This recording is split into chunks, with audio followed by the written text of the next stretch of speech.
Hello guys, আশা করি সবাই ভালো আছেন।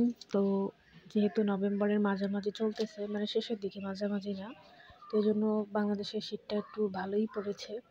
তো এই শীতের সিজনে সকালবেলা বাজার করে নিয়ে আসছি বিশাল বড় একটা জ্যান্ত পাঙাশ মাছ এবং সাথে বড় গলদা চিংড়ি নিয়ে আসছি। তো গলদা চিংড়ি আজকে আপনার ভুনা করা হবে এবং পাঙাশ মাছ আপনার ভেন্ডি দিয়ে টমেটো দিয়ে রান্না করা হবে এবং সাথে সবজি কিনে নিয়ে আসছিলাম বেগুন, টমেটো, এরপর হচ্ছে আপনার উস্তা, ভেন্ডি বলেছি তো, কাঁচা জাল, এরপর হচ্ছে পাতাকপি।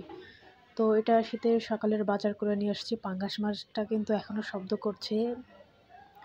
তো ইতিপূর্বে চিংড়ি মাছগুলো কাটা হয়ে গেছে, কাটিং করেছি। তো এই চিংড়ি মাছগুলো ভুনা করা হবে। দেখতেই পাচ্ছেন চিংড়ি মাছগুলো খুবই জ্যান্ত ছিল এবং খুবই টাটকা। যেহেতু সকালবেলা বাজার করে নিয়ে আসছি, শীতের সকালে একটু বাজারে দেখবেন যে সব কিছু হচ্ছে টাটকা টাটকা, যেমন মাছ এবং সবজিগুলো হচ্ছে খুব টাটকা হয়। তো এবার আমি পাঙ্গাস মাছ কেটে নিয়েছি, সুন্দর করে পিচ পিচ করে কেটে নিয়েছি। তো এই পাঙ্গাস মাছটা দেখতেই পাচ্ছেন কতগুলো পিচ হয়েছে, তার মানে কতটা বড় ছিল পাঙ্গাস মাছ, সেটা হয়তো আপনারা নিশ্চয়ই বুঝতে পারছেন। তো এই পাঙ্গাস মাছের তেলও হয়েছিল অনেক। তো যেহেতু আমি তেল খাই না, এই জন্য তেলগুলো ফেলে দিয়েছিলাম। আর এটা হচ্ছে আপনার বালিশের সাথে কিছু চর্বি লেগেছিল।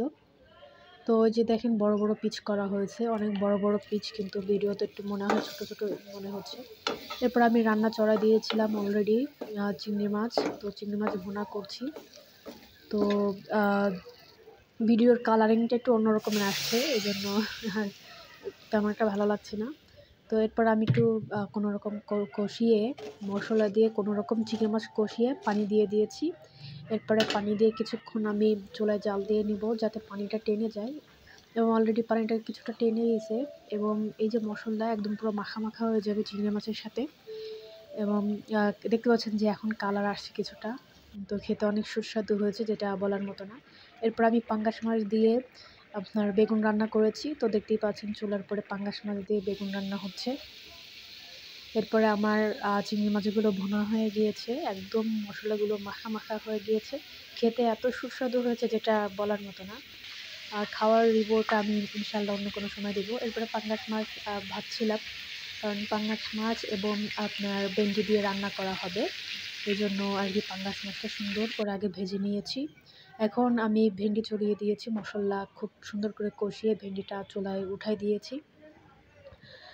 ভেন্ডিটা একটু সেদ্ধ হলেই মাছগুলো দিয়ে দিব। তো এখন আমি এই পাঙ্গাস মাছগুলো যেহেতু ভাজা হয়ে গিয়েছে একটু কড়াকড়ি করে, এখন এই ভেন্ডির ভিতরে পাঙ্গাস মাছগুলো আমি দিয়ে দিব।